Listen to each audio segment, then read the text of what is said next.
No capítulo anterior, nós vimos como se formaram as lutas e as ideias socialistas no Brasil. Vamos agora ao capítulo número 2.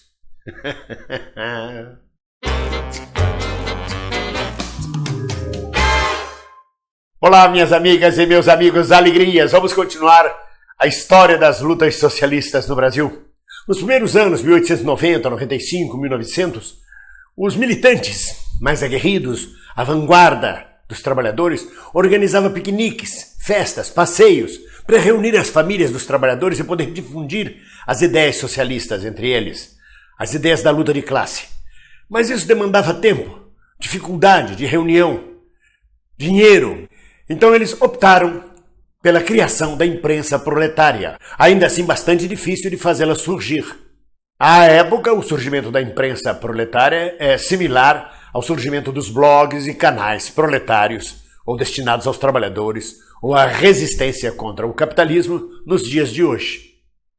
E assim foi que em 1899 um condutor de bondes, chamado Mota Assunção, fundou o jornal O Protesto, que durou 11 números. Em 1904, o sapateiro Manuel Moscoso, junto com o linotipista Carlos Dias, fundaram o jornal O Libertário.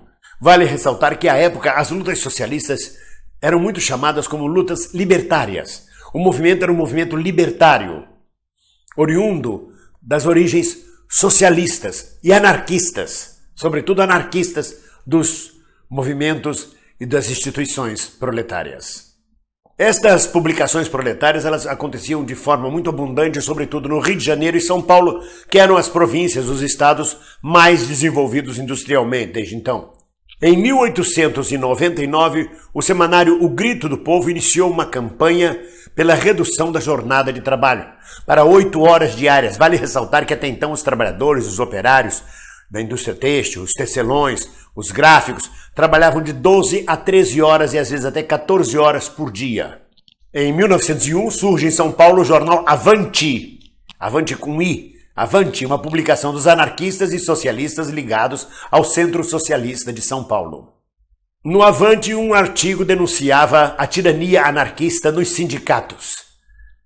Os socialistas denunciavam os anarquistas. Aí começava já uma briga entre socialistas e anarquistas, para vocês verem que a esquerda nunca foi unida. Em 1905 ocorreu uma grande revolução, uma grande revolta popular na Rússia, do Tsar, e foi dizimada, foi dominada, foi subjugada, com muitas mortes. Então estes jornais convocaram uma grande concentração, um comício no São Paulo e outro no Rio de Janeiro, que teve inclusive a participação de um jovem poeta anarquista chamado Ricardo Gonçalves, no que foi chamado de o Dia dos Mártires Russos. Neste ato, o Dia dos Mártires Russos, vale a pena ressaltar a presença dos diretores do jornal A Lanterna, um grande jornal anticlerical, mas também operário, proletário, que circulou durante muitos anos. Deixou de circular depois de 60 e poucos números e voltou a circular 3 anos depois, já sob a direção do anarquista Edgar Leuenroth, uma figura fantástica do anarquismo e da luta proletária no Brasil. De 1901 a 1908, o país experimentou um grande número de greves, que só veio refluir esse movimento grevista quando começou a ocorrer a recessão econômica em 1907. E em 1908, devido à repressão policial violenta, devido a leis que expulsavam imigrantes italianos, espanhóis, estrangeiros, trabalhadores do Brasil, devido a vários motivos, a própria recessão que ameaçava o emprego, o dinheiro, o trabalho, o mercado de trabalho, esse movimento grevista é que veio refluir. Por exemplo, em 1901, uma greve dos trabalhadores em Pedreira, em São Paulo, conseguiu reduzir a jornada de trabalho para 10 horas por dia. Eles trabalhando 13 horas numa pedreira. Mas, como eu disse, em 1908, os patrões, com a recessão alegando que poderiam ir à falência, retiraram, arrocharam os benefícios que haviam dado aos trabalhadores e tudo que foi conquistado foi perdido novamente. Vale ressaltar, para que haja uma analogia com os tempos modernos, que todas as conquistas dos trabalhadores de 1901 a 1908, com suas greves, não foram conquistados facilmente, e sim às custas de muita repressão, espancamento, prisões, expatriações feitas pela polícia a soldo, como sempre, dos patrões, dos poderosos. Uma perseguição furiosa que criava inclusive uma lista com os nomes dos agitadores, entre aspas, dos trabalhadores grevistas, que impedia eles de trabalhar em outras empresas, e alguns, a maioria deles inclusive, era obrigada a mudar de cidade, quando muito também a mudar de ofício para conseguir continuar trabalhando. Também vale ressaltar que a maioria das greves não obtinha sucesso, sobretudo devido à inexperiente organização da classe trabalhadora. Visando organizar melhor a luta dos trabalhadores, foi convocado um congresso no Rio de Janeiro pela Federação das Associações de Classe. Compareceram associações de classe de São Paulo, do Rio de Janeiro, do Nordeste e do Rio Grande do Sul. E deste congresso nasce o primeiro Congresso Socialista do Brasil. Neste Congresso Socialista, os socialistas tentam criar o primeiro Partido Socialista no Brasil, mas são impedidos, não conseguiram convencer os anarquistas, que preferiram que a luta fosse organizada por sindicatos e não por partidos, fosse organizada por associações, por organizações independentes dos trabalhadores e não por partidos. Neste congresso foi feito um apelo para que os trabalhadores brasileiros seguissem o exemplo dos trabalhadores franceses, lutando pela jornada de 8 horas de trabalho. Por outro lado, como sempre, os patrões alegavam que não podiam dar 8 horas de trabalho, que 8 horas de trabalho ia criar muitas horas vagas para os trabalhadores que iam acabar se lançando às bebidas, aos jogos, à ociosidade, que era preferível que eles continuassem trabalhando 12, 13 horas por dia. Este congresso também recomendava que os trabalhadores passassem a comemorar o 1º de maio como um dia de luta, e não como um dia de danças e festas. Segundo o próprio congresso afirmou no seu texto, uma data de palhaçadas consentida pelos patrões.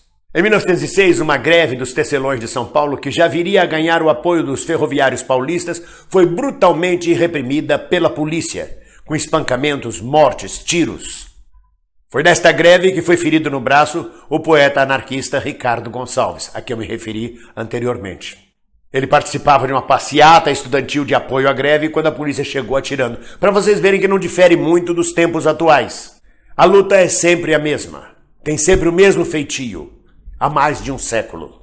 Em 1907 já acumulava-se tamanha quantidade de greves no Rio e São Paulo que pela primeira vez os patrões, além de reprimirem policialmente os trabalhadores, pediram à sua imprensa que não noticiasse as greves, que fizesse de conta que ela não existisse, como acontece hoje, para que os trabalhadores não se entusiasmassem com as notícias e aderissem às greves.